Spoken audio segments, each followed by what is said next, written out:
you're in the Denver area and you have an emergency, what are some things that you should do to prepare for that? I'm Steve Rosenberg with Mynd Property Management, and today I'm joined with Devin Gillespie, who is our portfolio manager in the Denver area.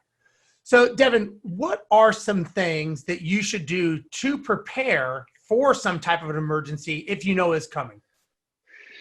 Yeah, well, if you're a landlord of a residential property in the Denver area, the most important thing to do is first understand what is legally defined as an emergency. That way you can make sure overall that you're in compliance when that situation arises, so that you can best know how to handle that. So when you understand that, then it's important to explain that to your residents, educate them, make sure that they understand what the legal definition of an emergency is when it comes to housing, what steps they need to take to report that emergency, and then from there, knowing how you need to go about executing. And really, the law will define how you need to go forth and execute when there is an emergency at one of your properties. Yeah, so like and obviously every state is different with different emergencies per property code.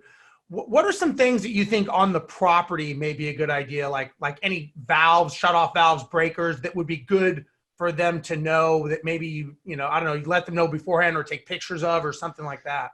Yeah, if you own a single family detached home, one thing that's important to remember is a lot of residents that are moving into your property are coming from apartment living. That's kind of usually the phases that people go through, right? They live in apartments and rent a single family house, and then they'll eventually, hopefully, buy a single family home and live that American dream, right, of property ownership. But a lot of times they're coming from an apartment to a single family house for the first time. And that's a very different situation than apartment living, where everything's kind of just there on site. You have people to call and people that will respond quickly, and you don't really need to know much as a resident in an apartment. People are kind of there holding your hand all the time. When you come into a single family home as a resident for the first time, like I said, it's different.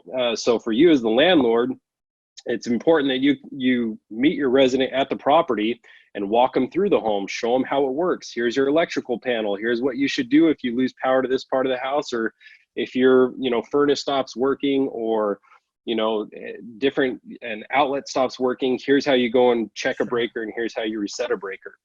If you have a leak in the house, here's the main shutoff valve. It's important. Most people don't know where that is on a home if they're living in a single family detached property for the first time. It's not something that they've ever had to worry about before.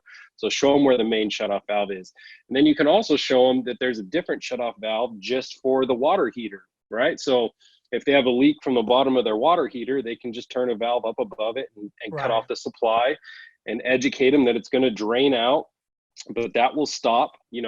There's 40 to 50 gallons of water in there, so to clear their possessions, let the water drain, and they can still use the rest of the home, but just kill the supply to the hot water heater. So there's a lot of preventative steps that a landlord can take to protect their property and to give the resident ultimately a better living experience. Yeah, and it sounds like from what you're saying, a lot of it is just pre-planning and pre-communicating with them to know, so that you're basically just understanding the definitions of emergency and also relevant to their specific property that they're living in.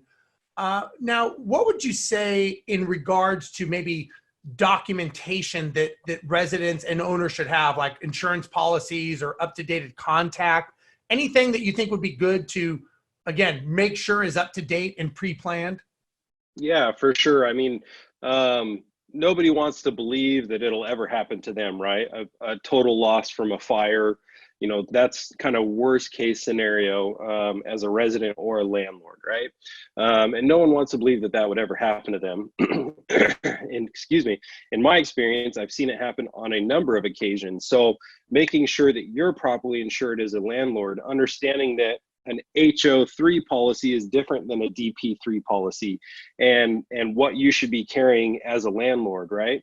That a resident is insured against liability and damage that they cause to your property, and also for their benefit, that they have contents coverage, right, under their renter's insurance policy, that it covers, all of their belongings in the home, because whether it's resident caused or electrical caused, the last thing that you want to the last situation you want to be in is without insurance in the event of a total loss. So making sure that you're properly covered and that your policy is paid up, making sure that your resident provides proof of insurance, and if the insurance company allows it, adding you as an additional insured on the policy, so that you'll be made aware if they do have a lapse. You would receive a notice of cancellation as an additional insured on the policy if your resident neglected to pay their premium, whether they're paying it monthly or every 6 months or annually, whatever it may be. It's important that you get notified, rather than you having to constantly reach out, every month and ask your resident, hey, did you pay your insurance this month, right? Just get added on as an additional insured, and then you'll receive a notice of cancellation if they fail to pay their insurance. That's great. And one of the things also I would suggest probably is have up-to-date information as far as, even things like the CDC center and health and poison control, and, maybe make sure that residents know where that is handy, because sometimes in the heat of an emergency or pandemic or things that we know happen and have recently happened, we know that sometimes that's not as readily available. Just knowing where the local hospital is probably good to know as well, as far as people that are not from that particular area, but now maybe they rent your property and you may not know because you may not live in the Denver area. Maybe you just own real estate here.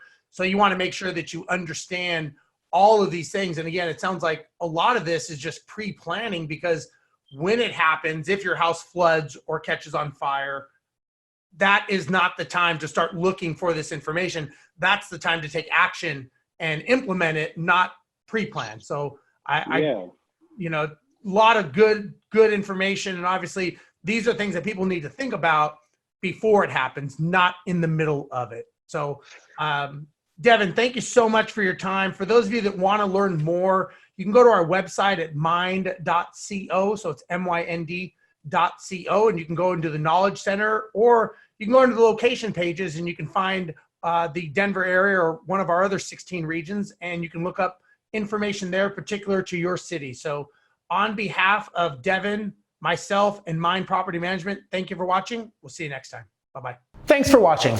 Don't forget to like, comment, and subscribe. And if you'd like to keep the conversation going, join our Facebook group.